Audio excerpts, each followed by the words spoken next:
All right, guys, we're going to go over something here.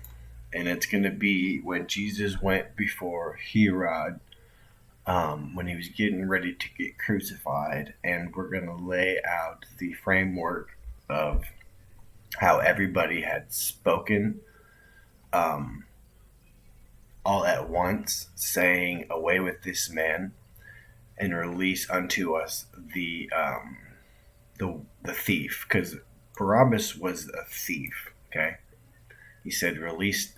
They all cried out at once, saying, "Release to us Barabbas."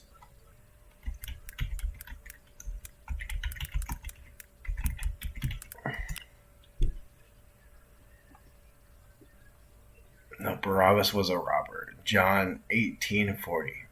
Okay, and they all cried out at once, simultaneously. Right. So we're gonna go over here to Luke 23:6. When Pilate heard of Galilee, he asked whether the man was a Galilean, and soon as he knew that he belonged to Herod's jurisdiction, he sent him to Herod, who himself also was at Jerusalem at that time. And when Herod saw Jesus, he was exceeding glad, for he was desirous to see him of a long season, because he had heard many things of him, and he hoped to have seen some miracle done by him. Then he questioned him with many words, but he answered him nothing. And the chief priests and scribes stood vehemently and accused him. And Herod with his men of war set him at naught, and mocked him, and arrayed him in a gorgeous robe, and set him to Pilate.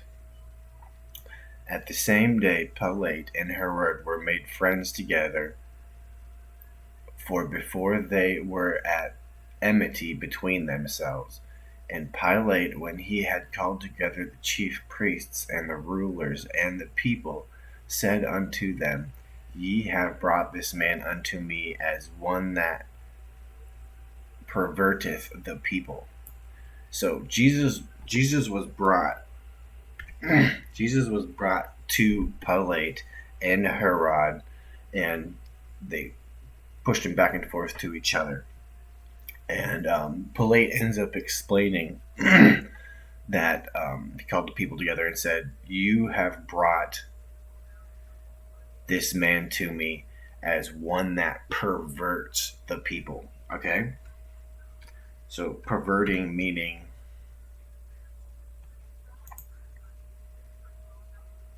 to turn away from. So, he's turning them away. Is what he's being accused of, is turning them away. Okay? Perverteth the people. And behold, I have examined him before you, and have found no fault in this man touching those things whereof ye accuse him. No, nor yet Herod, for I have sent you to him, and lo, nothing worthy of death is done unto him. Therefore I will chastise him and release him. Which chastises, just like punish. For of necessity he must release one unto them at the feast. And they cried out all at once, Away with this man, and release unto us Barabbas, who for a certain sedition made in the city, and for murder was cast into prison. All right. Pilate, therefore, willingly to release Jesus, spake again to them. But they cried, saying, Crucify him, crucify him. And he said unto them the third time, Why, what evil hath he done? I have found no cause of death in him, and I will therefore chastise him, and let him go. And they were instant with loud voices, requiring that he might be crucified, and the voices of them and of the chief priests prevailed. And Pilate gave sentence that it should be as they required, and he released unto them him for him that for sedition and murder was cast into prison, whom they had desired, but he delivered Jesus to their will. So these people wanted a murderer to be released. And we're going to go into why they would rather have the murderer released instead of somebody who came to them explaining to them that God is God and that God is willing to take care of you for how Jesus is. So Jesus was like, my God is willing to take care of you. Just put your faith in me, right? So what they wanted was the ability. They wanted him to be out of the way of I want to want things and I want to be the way that I am. You know what I'm saying? That's why all this had happened. And they cried out all at once, saying, away with this man, and release unto us Barabbas. And they said it all at once, right? Simultaneously. Okay? So, away with this guy who's saying that God is God, right? And that he is more than happy, more than joyous, more than all fulfilling in all his ways to take care of you in perfection. And that I would rather have my choices supersede that which is perfectly fine. Okay? So what we're going to do is we're going to run here to Genesis. And you can see here that we have highlighted yeah. Right?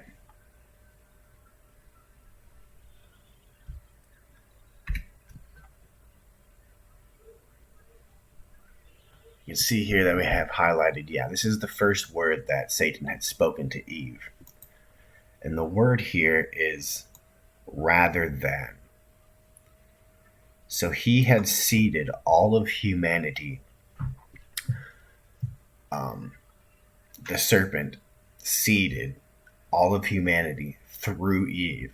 And then Eve went and had the conversation with Adam. And then as this seed continued to progress throughout humanity, we have Cain being born, right? And now we have, after Cain being born, what we have is the murderer, okay, going forth. And because what he did is he murdered Abel because his sacrifice or his offering to God wasn't worthy because of Satan coming to God's creation.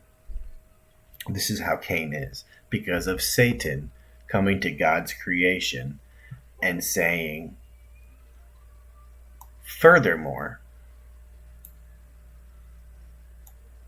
rather than, and adding to, which was already completed.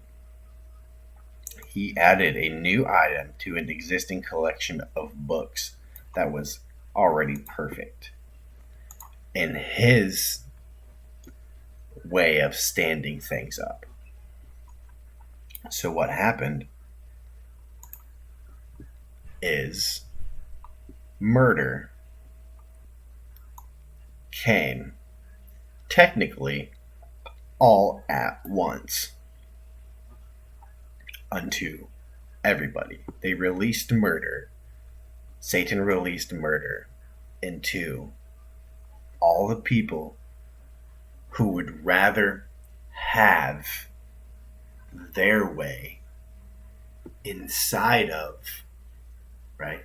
So what we have is sin inside of that which was already perfect. So what Jesus did is he condemned sin into the flesh and rose from the dead. For what the law could not do, in that it was weak through the flesh, God did by sending his own Son in the likeness of sinful flesh, and for sin condemned sin in the flesh. What's going to happen to these people who would rather, pick and choose their way of life, which life isn't their way, therefore it is perdition. The word perdition, a state of eternal punishment and damnation, unto which a sinful and unpenitent person passes after death. They would rather choose to die. This is what they all said together at once. They would rather die than allow that which life is to walk among them and teach them how to get out of thinking and contemplating and choosing ways to die. That's what they said. Right? So that's exactly what it is. They're completely blind. They're blind guides. So we can go here and look this up real quick. Let them alone. They be blind leaders of the blind, and if the blind lead the blind, both shall fall into a ditch. And that's what's going to happen. They're going to have blind people leading them, and they will remain blind, and they will both fall into a ditch. Matthew 5:14. What defiles a person? And he called the multitude and said unto them, Hear and understand, not that which goeth into the mouth defileth a man, but that which comes out of his mouth defileth a man. And again, we can go back into here. Satan, the son of perdition, first word that he said was rather and accession. Right? And then came his disciples and said unto him, Knowest thou that the Pharisees were offended after they heard this? But he answered and said, Every plant which my heavenly Father hath not planted shall be rooted up. Let them alone, they be blind leaders of the blind, and if the blind lead the blind, both shall fall into the ditch. Then answered Peter and said unto him, Declare unto us this parable. And Jesus said, Are ye also yet without understanding? Do not ye yet understand that whatsoever entereth into the mouth goeth into the belly and is cast out in the draught? But those things which proceed out of the mouth come forth from the heart, and they defile the man. The simplest form of the man, right? So what we had after the stuff had happened in Genesis, right, is Satan says, yeah, right? So what happens is she goes and talks with the way that Satan had entered her to Adam, right? And what they did is have a child who ends up being a child of the wicked one. So now we understand what Jesus was talking about in that parable, right? That is how man is defiled, right?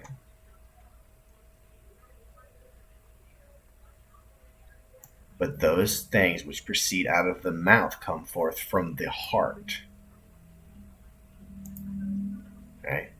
The heart, that is figuratively thoughts, mind. Right?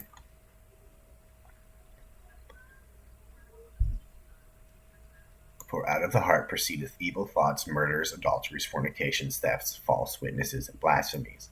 And then we have this whole seeding going out all over the world, people choosing their own path. And what we have is what you see it as it is. And this is why.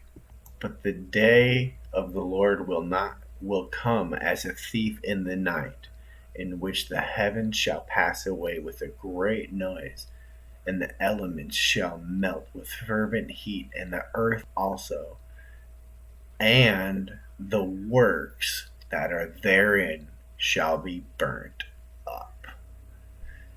Seeing then that all these things shall be dissolved, what manner of persons ought ye to be in all holy conversation and godliness? And I'll leave that for you.